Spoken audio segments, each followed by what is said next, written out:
La edad de la adolescencia y la primera juventud es la edad en la que el cerebro busca con más anhelo, con más ansias, socializar con otras personas.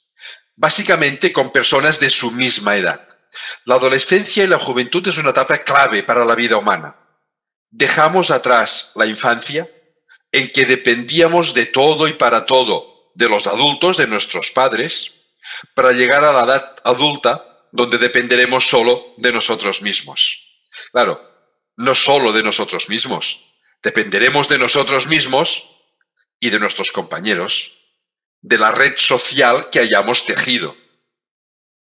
Y se teje esta red social durante la adolescencia y la juventud. Es la época de hacer los grandes amigos, las amistades que te van a durar, no digo toda la vida, pero sí muchísimo tiempo.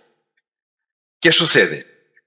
El cerebro joven, adolescente y joven, busca socializar con sus compañeros y no pueden hacerlo, o no tanto como quisieran. Muchas de las clases son ahora online, digitales, no pueden salir a la calle a hacer un partido de básquet en una cancha de baloncesto. No pueden socializar tanto como su cerebro les llevaría a hacer. Y eso provoca un desequilibrio. El cerebro busca socializar y no dejamos que lo hagan. No es una crítica a las restricciones. Mucho peor hubiese sido que hubiese habido muchas más víctimas mortales por más contagios. ¿Vale? No es una crítica a las restricciones. Tal vez es una crítica a que no hemos valorado bien el impacto que iban a tener. Pero lo que se produce es que el cerebro busca socializar, no pueden hacerlo, y esto genera un desequilibrio. Y cuando hay un desequilibrio de este tipo, hay una zona del cerebro que se llama amígdala. Es una zona muy interna, está casi en el centro, y muy primitiva desde el punto de vista evolutivo. La amígdala es la que genera las emociones. La amígdala en estas situaciones se activa muy intensamente en modo amenaza. Es una amenaza para ellos. Racionalmente ya vemos que no lo es, pero es que la amígdala no es racional, es emocional.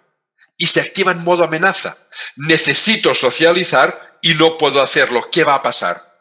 No puedo tejer la red social que después me va a apoyar cuando yo sea adulto. Claro que si lo pensamos racionalmente, esta red social la van a tejer más tarde. Pero es que las emociones no son racionales, son emocionales, son impulsivas.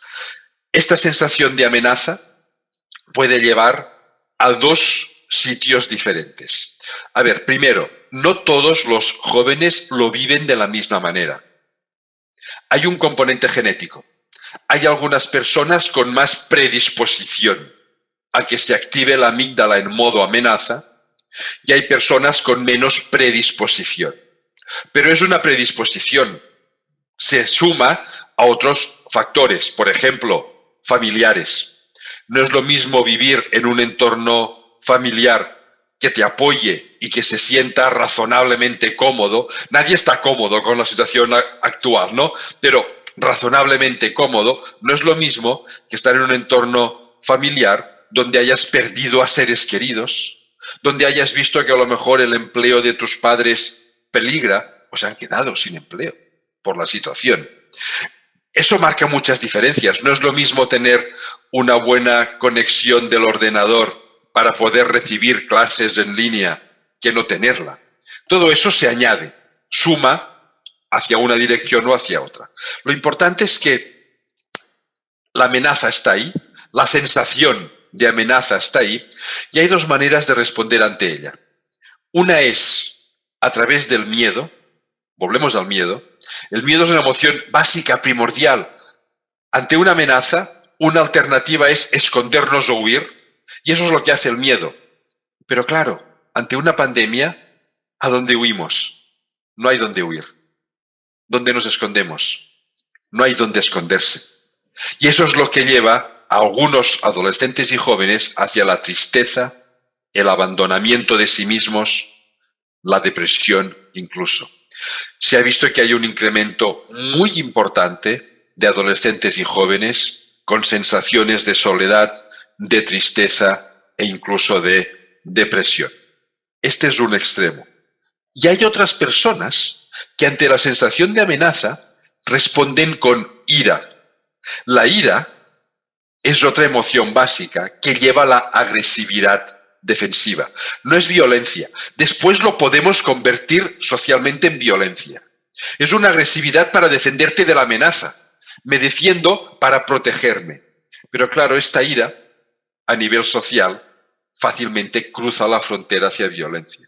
Y también se ha detectado en muchas ciudades del mundo un incremento de casos de violencia entre jóvenes, precisamente impulsados por esto. El resumen final es que tanto una situación como otra lo que hace es disminuir la capacidad de aprendizaje. El aprendizaje no solo es emocional, también es racional, pero si nos dejamos llevar por estas emociones, la capacidad de aprendizaje disminuye. Ni la ira ni el miedo son buenos consejeros para los aprendizajes. Están lejos de la alegría, de la sorpresa, de la curiosidad que estaba hablando antes. Lo más importante en la situación actual, yo creo que es preocuparnos por el estado emocional de nuestros alumnos.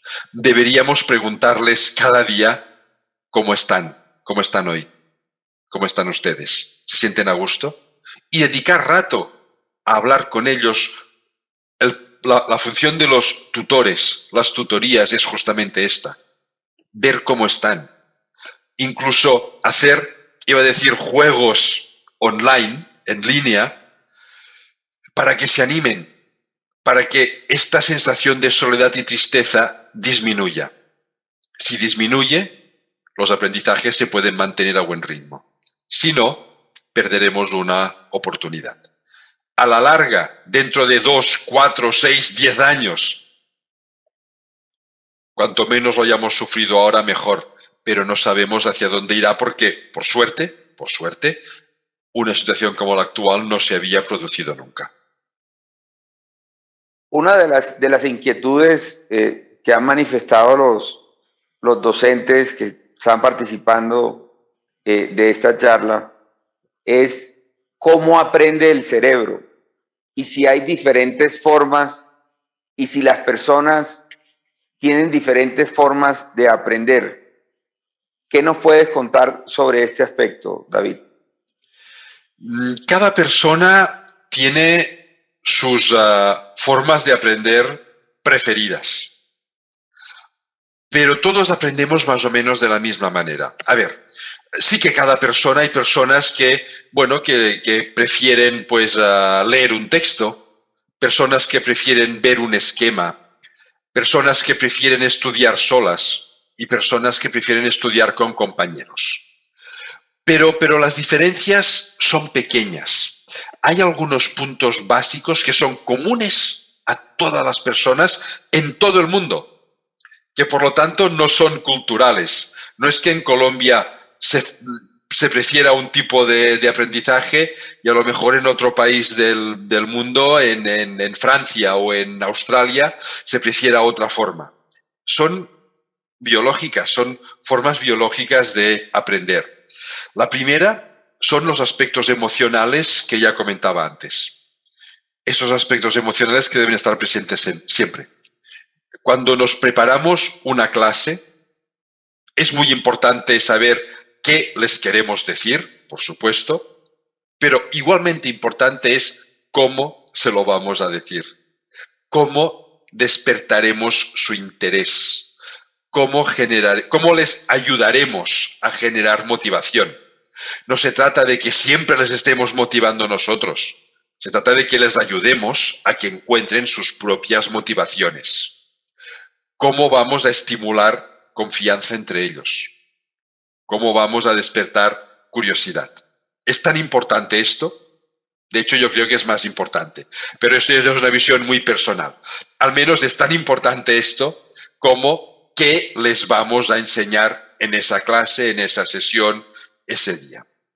Esto es un aspecto que es común en todos los aprendizajes. Y después hay otro, que es el aspecto socializador. Antes hablaba, somos una especie social.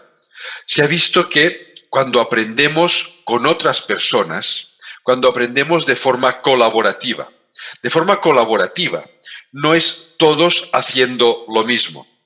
De forma colaborativa es un grupo, nos hemos planteado un objetivo de aprendizaje y cada uno prepara una parte para alcanzar ese objetivo de aprendizaje. Y el momento en que ponemos en común lo que hemos hecho todos, ahí hay un aspecto socializador importantísimo, un aspecto de valoración personal